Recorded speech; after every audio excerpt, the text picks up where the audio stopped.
Assalamualaikum warahmatullahi wabarakatuh.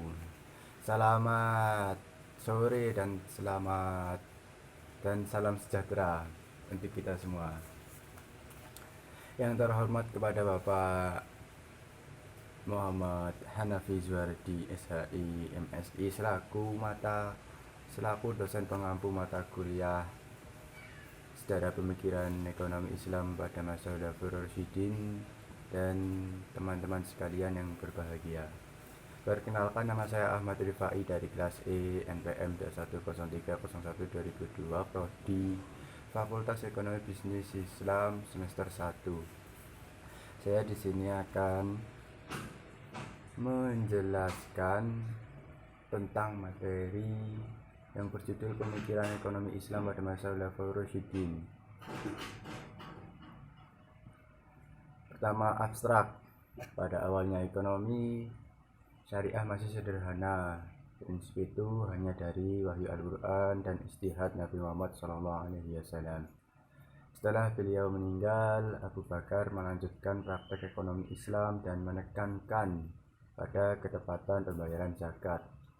Praktek ekonomi Islam di era Umar menekankan pada manajemen baitul mal dan pajak pengelolaan lahan haraj yang disita dari negara yang ditaklukkan. Di era Utsman, ia memutuskan untuk tidak mengambil gaji dari kantornya. Sebaliknya, ia menabung uangnya untuk investasi negara. Dalam era Ali bin Abi Thalib, pajak atas pemilik hutan adalah sekitar 4.000 dirham dan diperbolehkan Ibnu Abbas, Gubernur Kufah, mengambil sayur sebagai zakat yang akan digunakan sebagai rempah-rempah. Dalam kewenangannya Ali memiliki prinsip bahwa distribusi uang untuk orang berdasarkan kemampuan mereka. Terdapat dua istilah yang sering digunakan untuk ekonomi, yaitu ekonomi syariah dan ekonomi Islam. Keduanya merujuk satu asas, yakni ekonomi yang berdasarkan prinsip syariah. Dilihat dari segi berkembangnya, ekonomi syariah lahir dan berkembangnya agama Islam di dunia ini. Pada fase ketika Rasulullah masih di Mekah, kegiatan ekonomi belum sempat dilakukan sebab perjuangan dan fokus dakwahnya dalam rangka menguatkan ketauhidan pada orang-orang Quraisy yang menyembah berhala. Kegiatan ekonomi Rasulullah baru terlaksana ketika beliau berada di Madinah dengan menata pemerintahan sekaligus menata perekonomian masyarakat Madinah. 1. Perekonomian Islam pada masa Khulafaur Rasyidin, yaitu pada masa Abu Bakar. Setelah Rasulullah wafat, kaum muslimin mengangkat Abu Bakar menjadi khalifah yang pertama. Abu Bakar mempunyai nama lengkap Abdullah bin Abu Quhafa al-Tamimi. Masa pemerintahan Abu Bakar tidak berlangsung lama, hanya sekitar 2 tahunan. Dalam kepemimpinannya, Abu Bakar banyak menghadapi persoalan dalam negerinya, di antaranya kelompok murtad, nabi palsu, dan pembangkang membayar zakat. Berdasarkan musyawarah dengan para sahabat yang lain, ia memutuskan untuk memerangi kelompok tersebut melalui apa yang disebut sebagai perang Ridha. Dalam menjalankan pemerintahan dan roda ekonomi, masyarakat Madinah, Abu Bakar sangat memperhatikan keakuratan perhitungan zakat. Dalam kesempatan yang lain, Abu Bakar menginstruksikan pada amil yang sama bahwa kekayaan dari orang yang berbeda tidak dapat digabung, atau kekayaan yang telah digabung tidak dapat dipisahkan.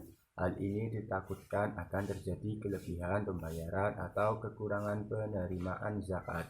Hasil pengumpulan zakat tersebut dicatatkan sebagai pendapatan negara dan disimpan dalam baitul mal untuk langsung didistribusikan seluruhnya kepada kaum muslimin hingga tidak ada yang tersisa. Prinsip yang digunakan Abu Bakar dalam mendistribusikan harta baitul mal adalah prinsip kesamarataan, yakni memberikan jumlah yang sama kepada semua sahabat Rasulullah SAW. Yang kedua, pada masa Umar bin Khattab merupakan pengganti dari Abu Bakar untuk pertama kalinya.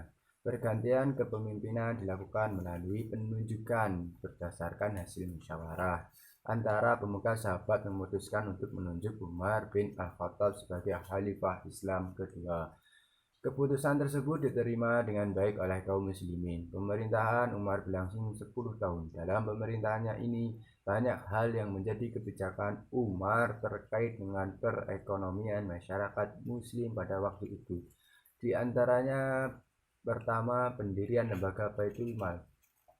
Seiring dengan pendapatan kaum muslimin mengalami peningkatan yang signifikan, hal ini memerlukan perhatian khusus pengelolaannya agar dapat dimanfaatkan secara benar, efektif, dan efisien.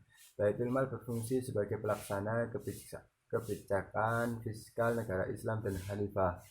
Pada masa ini, harta Baitul Mal dianggap sebagai harta kaum muslimin, sedangkan khalifah dan para amil hanya berperan sebagai pemegang amanah.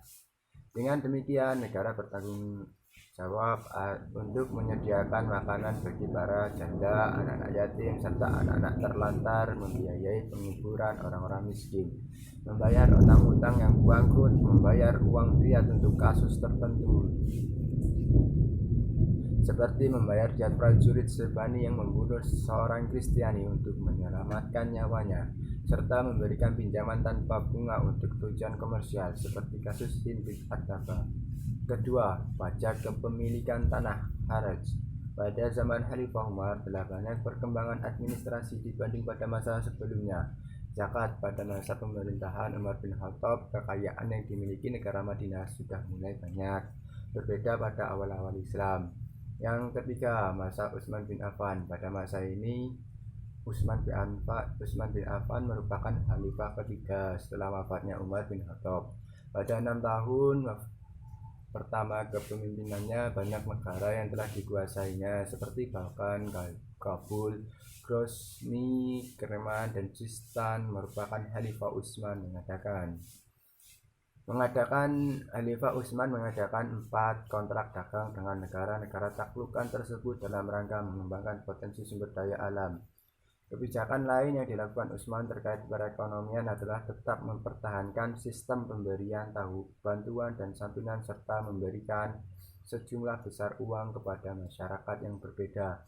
Dalam hal pengelolaan zakat, Utsman mendelegasikan kewenangan menaksir harta yang dizakati kepada pemiliknya masing-masing. Hal ini dilakukan untuk mengamankan zakat dari berbagai gangguan dan masalah dalam pemeriksaan kekayaan yang tidak jelas oleh beberapa oknum zakat. Memasuki paruh kedua kepemimpinannya, yaitu 6 tahun kedua masa pemerintahan Utsman bin Affan, tidak terdapat perubahan situasi ekonomi yang cukup signifikan. Akibatnya, di masa ini pemerintahannya lebih banyak diwarnai kekacauan politik yang berakhir dengan terbunuhnya sang khalifah. Yang keempat, pada masa Ali bin Abi Thalib. Ali bin Abi Thalib ini merupakan khalifah keempat menggantikan Utsman bin Affan yang terbunuh. Ali mempunyai gelar karamahu wajahah. Ia menikah dengan putri Rasulullah Fatimah al-Zahra.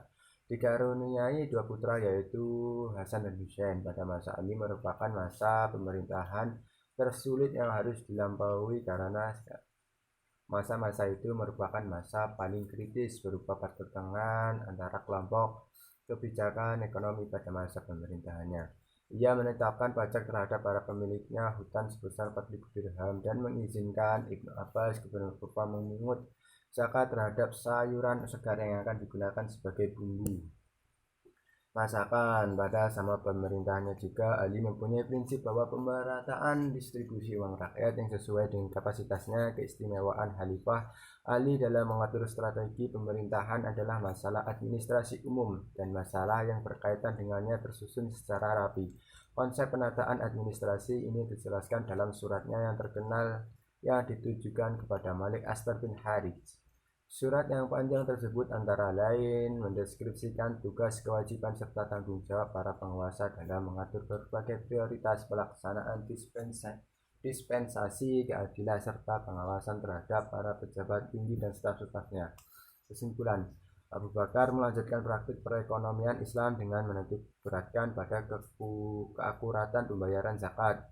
Pada masa Umar, praktik ekonomi Islam semakin luas dan semakin maju seiring ditaklukkannya negara-negara di sekitar Jazirah Arabia yang meliputi Romawi Timur, Syria, Palestina, dan Mesir, dan seluruh Persia termasuk Irak. Titik berat praktik ekonomi Islam pada masa Umar pada pengelolaan ini Baitul Mal dan pajak pengelolaan tanah haraj yang disita dari negara yang ditentukan pada masa Utsman. Ia mengambil kebijakan tidak mengambil upah dari kantornya.